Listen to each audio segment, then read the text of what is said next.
이 자리에 나와 예배하는 우리 모든 성도님 한 분 한 분이 하나님 앞에 갈 그때 주께 칭찬받고 영생의 심판을 받는 기쁨과 감격을 다 누리는 신자가 되시길 주님의 이름으로 축원합니다. 아멘. 여러분, 우리 주변에 짐승들을 많이 보는데 요즘 도시 주변에는 개판이죠. 개가 정말 많습니다. 개를 유모차에 태우고 다니고 개를 보재기에 싸서 안고 댕기고 정말 자기 자녀들을 그렇게 키웠으면 했으면 하는 마음이 들 정도로 정말 개판이구나 하는 생각을 드는데, 저도 예전에 우리 5월 달이죠. 부산 갔었잖아요. 부산이 안 그랬거든요. 제가 어릴 때까지만 해도. 그때 광안리 갔을 때 보셨죠? 야, 이렇게 개판인가? 이런 생각이 들었어요. 관음동도 반려동물과 함께하는 동네에서 이 개 키우는 것을 장려하는데, 개를 키울 게 아니라 다음 세대를 키워야지 왜 이렇게 개판인지 모르겠습니다. 근데 이 개가 종교 행위를 하는 걸 봤습니까? 또 주변에 고양이를 너무 많이 키우는데 또 이 길거리의 고양이들을 많이 보잖아요. 우리 교회 건물 안에도 침투해서 들어와서 거기서 애를 낳아가지고 우리 유기영 장로님 데리고 가서 죽었나요? 살았나요? 아직 죽었어요. 살리려고 동물병원에 가서 5만 원, 10만 원 주사까지 맞추면서 박혜영 집사님은 속상해가지고 그 돈 가지고 우리의 음식 사주지. 하여튼 그랬어요. 근데 이 사람들이 이 고양이들한테 먹는 걸 자꾸 주다 보니까 이 주변에 계속 맴도는 거죠. 이 고양이도 많이 보이는데 그 고양이가 종교 행위를 하는 걸 본 적 있습니까? 예전에 이 농촌에 사셨던 분들은 이 소를 많이 또 키우셨을 건데, 소가 비싸잖아요. 그래서 소가, 그 비싼 소가 종교 행위를 하는 걸 본 적이 있습니까? 개, 소, 돼지 이런 짐승들은 종교 행위를 하지 않습니다. 우리 요즘은 진화론이다, 창조론이다 이런 어떤 이슈 때문에 여러 가지 다툼도 있고 계속해서 시끄럽는데, 그 진화론이 얘기하는 보지도 못한, 확인도 되지 않는 가설, 어떤 근거도 없는 그 진화론의 조상이라고 하는 원숭이, 원숭이가 종교 행위를 하는 것을 봤습니까? 원숭이가 인간이 됐으면 그 인간과 원숭이 사이에 중간 단계가 있어야 되는데 지금이 없잖아요. 그런데 그들은 우기고 있는데, 우리는 종교 행위를 하고 있어요. 이 믿지 않는 사람들도. 근데 그 원숭이는, 그 조상이라고 하는 원숭이는 종교 행위를 하는 걸 본 적이 있습니까? 우리는 결코 본 적이 없습니다. 이유는 그들은 인류의 일원이 아니기 때문에 그런 거예요. 제가 말하는 이 인류는요, 이 인류라는 단어는 인간과 짐승을 포함한 모든 어떤 그 동물들 가운데서 인간이라고 하는 존재를 특별히 구분짓는 단어가 인류예요. 그 인류 안에는 짐승을 포함시키지 않습니다. 이 인류는 영혼을 가지고 있는 저와 여러분과 같은 피조물의 영장자, 우리 인간을 포함하고 있는 문명을 가진 존재만 인류라고 얘기를 합니다. 이 인류의 일원이 된 인간은요, 짐승과 다른 가장 큰 부분이 뭐냐면 우리들만의 언어를 가지고 있고, 또 그 안에 외적으로는 그런 언어를 가지며 규범과 질서를 만들고 있다는 것이 특징이고, 내면적으로 가장 큰 특징은 영혼이 있다는 거예요. 영혼, 내면이 있다는 거예요. 이 부분에서 우리는 짐승과 동물과 확연히 다릅니다.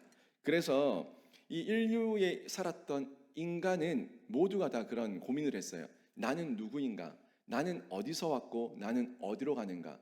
여기에 대한 고민이 계속해서 있었고, 사후, 죽음이라고 하는 그 사후에 대한 두려움을 다 가지고 있었기 때문에 문명이 있었던 인류의 모든 역사의 흔적 가운데는 종교적 행위가 남아 있었다는 것을 저희가 역사의 근거를 통해서, 이 사적들을 통해서, 고고학적 자료들을 통해서 다 확인할 수가 있습니다. 그래서 이 모든 이 종교적 행위는 인간이 있었던 모든 역사의 흔적들을 다 통틀어서 그 모습을 찾아볼 수가 있고 지속됐다는 것을 알 수가 있는데요. 어떤 인류도 종교가 없었던 문명이 없었고 시대가 없었습니다. 다만 안타깝게 여기는 건 뭐냐면요, 이들은 그냥 하나님께서 주셨던 그 일반 은총이죠. 일반 은총이라는 것에서 하나님의 흔적을 찾으러 간 것까지는 귀하게 볼 수 있는데 결국에는 하나님을 만나지 못했어요. 하나님을 만나지 못하고 하나님께서 다스리라고 주셨던 그 피조물의 세계 가운데서 우상 숭배를 했다는 거죠. 대상이 틀렸습니다. 방법이 틀렸습니다. 또 구하는 것도 틀렸습니다. 모든 것이 틀려서 헛되다라고 제가 이미 첫째 날에 말씀을 한번 드렸죠. 헛된 것을 만들어서 우상 숭배의 죄를 범하는 아주 안타까운 모습을 인류의 역사를 통해서 우리가 확인하고 있습니다. 그리고 지금까지도 그 흔적은 이어지고 있고 우리 이 한국 땅에도 유교와 불교와 그 토속 신앙의 그 샤머니즘들이 아직까지도 곳곳에 남아 있고 우리들의 풍습과 습관 가운데 남아 있는 것을 확인할 수가 있습니다. 만약에요, 여러분, 우리가 사후에 천국과 지옥이 없다면, 사후에 천국과 지옥이 없다면 우리는 왜 이 땅에서 오래 살고 우리는 왜 이 땅에서 도덕적으로 살아야 됩니까? 많은 사람들이 오래 살고 싶어 하잖아요. 종교인들도 당신 오늘 극락 갈 수 있냐? 오늘 좋은 곳 갈 수 있냐? 라고 물으면 당장은 아니래. 조금 더 살아야 된대. 근데 이런 모습이 신앙 가운데도 많이 들어와 있어요. 많은 은퇴하신 분들에게 찾아가서 오늘 밤 죽으셔도 천국 갈 자신이 있습니까? 라고 물으면 에이 목사님 당장 그런 말 하지 마세요. 아직은 좀 더 살아야 돼요. 좀 좋은 일 좀 많이 해야 돼요. 알게 모르게 그들의 마음 가운데도 평생을 예수를 믿었다고 하는데 뭐가 남아있어요? 행위 구원에 대한 그 이미지가 아직도 남아있다는 거예요. 아니 그래서 1년 더 살고 5년 더 살고 10년 더 살면은 우리의 행위 가운데 의가 나옵니까? 우리의 의로는요 구원받을 수가 없어요. 5년 10년 더 살면 우리에게 생기는 거는 죄만 더 생겨요. 그렇다면 정말 우리가 사후에 천국과 지옥이 있다고 믿는다면 우리가 왜 오래 살려고 그래요? 빨리 죽어야지. 빨리 죽어야지 조금이라도 죄를 덜 짓지. 근데 우리는 더 오래 살려고 한다는 마음이 있단 말이에요. 거기다가 또 생각해 보세요. 우리는 왜 이 땅에서 자꾸 도덕적으로 살려고 할까요? 도덕적으로, 윤리적으로. 이런 면에서 신경을 많이 쓰면 된단 말이에요. 그래도 사람이 그러면 안 되지 하는 그 사람이 그러면 안 되지라는 그 규범 속에 그래도 최소한의 사람이 지켜야 될 도리가 있다 하는 이런 어떤 자신들만의 기준을 가지고 산다는 겁니다. 그냥 죽으면 끝인데 만약에 사후가 없다. 그냥 죽으면 끝인데 뭘 그렇게 열심히 살고 도덕적으로 삽니까? 내 힘 가지고 약육강식, 적자생존 그런 어떤 가치를 가지고 남을 짓밟으면서 많이 빼앗고 내가 쾌락을 즐기고 음란하게 살고 내 하고 싶은 대로 마음대로 살다가 뭐 까짓 건 뭐 별거 있어? 죽으면 그만이지. 죽어버리면 돼요. 뭐 근데 또 죽으라고 그러면 두려워 벌벌 떨어. 뭐에 대한 두려움이에요? 사후가 있을 건데 내가 지옥 가면 어떡하지 하는 이 두려움에 또 벌벌 떨어요. 이게 인간입니다.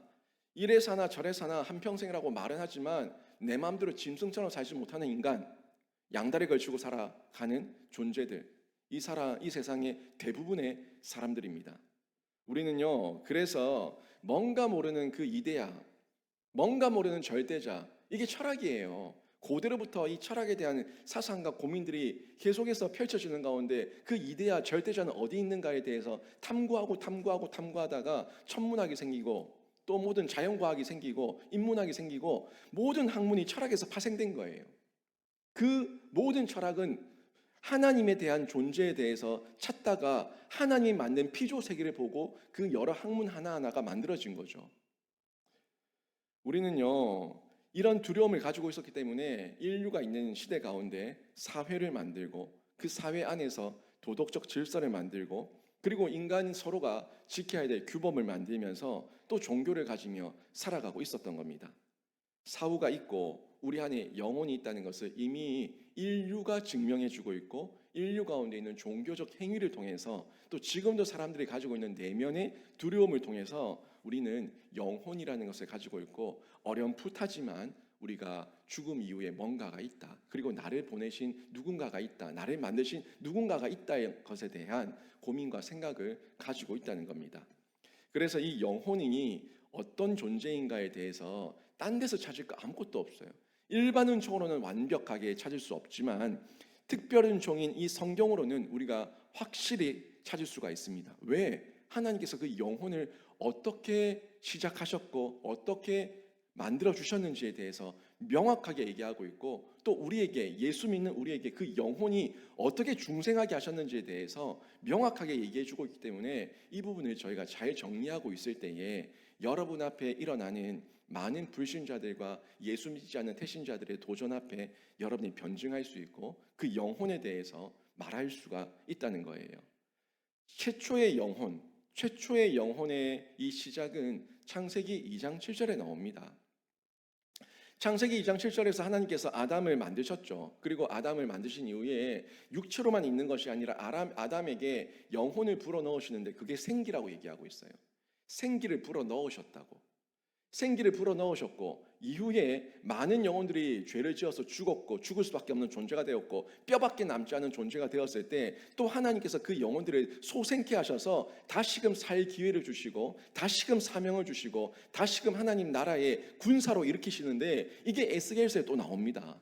에스겔서 37장에 어떻게 나옵니까? 죽은 뼈들이 살아나고 죽은 뼈들이 살아난 이후에 하나님께서 그들에게 또 생기를 불어넣으셨다고 말씀하고 있어요. 창세기의 생기와 그리고 에스겔의 생기는 똑같은 생기입니다. 하나님께서 불어넣으신 생기. 근데 아담에게 불어넣으셨던 생기는 죄가 없을 때의 생기. 하지만 그 죄인 되었던 그 죽은 뼈들이 다시 살아날 때에 또 불어넣으셨던 생기. 하나님의 기회 주심이고 하나님께서 긍휼히 여겨 주심이고 하나님이 우리를 중생케 하시는 하나님의 거룩한 생기인 줄로 믿습니다. 우리는 그 생기를 이제 신약 시대에 뭘 통해서 받았냐면 성령을 통해 받았어요. 성령의 임재와 충만함으로 받은 이 생기가 사도행전 2장에 나왔던 오순절의 성령 강림 사건을 통해서 불의 혀 같은 것들이 각 사람에게 임해서 그들이 방언을 하기 시작하고 그들에게 중생의 시작이 있어서 삶의 놀라운 변화와 역전이 일어났습니다. 그래서 이제는 세상의 사람으로 살아가는 것이 아니라 하나님 나라의 백성으로 하나님 나라의 그 자녀로 살아가는 이 놀라운 변화, 그리고 우리에게 사명이 있고 각 사람이 주신 그 은사를 따라서 비전을 찾고 그 비전을 가지고 하나님 나라를 꿈꾸며 살아가는 이런 존재로 우리를 바꿔주셨다는 거예요. 이 생기를 받은 마지막 이 성령의 생기를 받은 우리와 저 불신자들이 아직 그 성령의 생기를 받지 못했기 때문에 확연한 차이를 보이고 있는데 사명이 달라요. 우리의 사명은 천국 복음으로 사람을 살리고 키우고 고치는 하나님 나라의 확장이 사명이고 저들의 사명은 그냥 사는 거예요. 그리고 우리에게 비전은 각자의 은사대로 다양한 은사를 가지고 있지만 그 사명을 위한 은사로 각각 유기적으로 살아가고 있지만 저들은 그저 돈 버는 것이 자기들의 삶의 사명인 줄 알고 그냥 사는 가운데 각계 전투로 살아가고 있어요. 유기적과 각계 전투 완전히 다릅니다. 자기밖에 모르는 이기적이고 개인적인 존재와 서로가 연합하여 서로가 유기적으로 이해하며 온유하며 받아주며 용납하며 합력하여 선을 이루는 공동체는 확연히 다르다는 거예요. 이런 모습이 생기를 받은 자와 받지 못한 자의 차이로 나타나고 있는 것을 볼 수가 있습니다. 이제 성령 받은 우리는요, 죽음을 준비하는 자가 아닙니다. 우리에게도 심판이 있어요. 우리에게도 사망이 있습니다. 그런데 우리에게 사망은 육체의 잠시의 잠자는 죽음이에요. 잠자는 죽음. 그래서 예수 안에서 죽은 자는 복되다고 한 이유가 곧 살아날 죽음이기 때문에 괜찮아요. 그리고 우리의 영은요, 죽지 않아요. 에스코트를 받아서, 천사들의 에스코트를 받아서 즉각 극락으로 가고 그 낙원에서 하나님과 함께 있다가 예수의 재림 때에 영과 육이 하나가 되어서 완벽한 영화의 단계에 이르게 된다는 거예요. 그래서 우리에게는 사망이, 지금 이 땅에서 말하는 사망이 두려움이 아니고 새로운 시작입니다. 우리는요, 이제 죽음을 준비하는 자가 아니라 다시 말하면 영생을 준비하는 자가 된 겁니다. 그런데 많은 저 세상에 예수 믿지 않는 불신자들, 우리가 지금 마음에 품고 있는 이 태신자들에게는 이 생기가 없어요. 성령의 생기가 없어요. 하나님의 생기가 없어요. 그래서 영생을 준비하지 않고 그들은요, 죽음을 준비하고는 있는데 우리는 다시 살 영생의 죽음을 위한, 영생을 위한 죽음을 준비하고 있지만 이들은 그냥 영벌을 위한 죽음을 준비하고 있어요. 영벌, 영원한 벌. 살아도 산 것이 아니고 그들에게는 그냥 죽음이에요. 끝없는 죽음이에요. 그 영벌을 위한 죽음을 준비하며 사는 불쌍한 존재가 되었다는 겁니다. 로마서 3장 18절에 이렇게 말씀하고 있어요. 그들의 눈이 얼마나 가려워졌는지, 그들의 그 영혼이 생기가 없으니까 얼마나 분별력이 없고 얼마나 무지한지, 로마서 3장 18절은 이렇게 말씀합니다. 그들의 눈앞에 하나님을 두려워함이 없느니라. 우리는 하나님을 두려워하거든요. 여러분에게 정말 신앙이 강하면 강할수록 여러분에게 하나님을 저주하고 죽으라고 그러면 여러분 하겠습니까? 신앙이 강하면 강할수록 못합니다. 그래서 순교하는 거예요. 하나님을 욕하고 죽을 수 없는 거예요. 그런데 그 세상 사람들은 그들의 눈앞에 하나님을 두려워함이 없느니라. 그러니까 하나님 욕하는 거예요. 하나님을 비아냥거리는 거예요. 하나님을 조롱하는 거예요. 하나님을 두려움이 없는 그들을 우리가 불쌍히 여기고 긍휼히 여기며 그들에게 예수 생명 전하기 위해서 전도의 밀어남으로 두들기는 겁니다. 이게 우리에게 지금 주어진 사명이니까, 이게 우리에게 성령의 생기가 있음을 증명하는 거니까 우리가 이 사역에 도전하는 거죠. 이브리서 9장 27절도 보십시오. 오늘 봤던 말씀인데 다시 한번 보세요. 한 번 죽는 것은 사람에게 정해진 것이요, 저도요, 여러분도, 여러분의 믿지 않는 그 태신자들도, 모든 인간 일반 은총 안에 있을 때에 한 번 죽는 것은 사람에게 정해진 것이요, 그 후에는 심판이 있어요. 우리도 하나님의 심판대 앞에 섭니다. 그런데 우리의 심판은 이제 영생으로 가는 심판이고 그들의 심판은 영벌로 가는 심판이에요. 영원한 사망.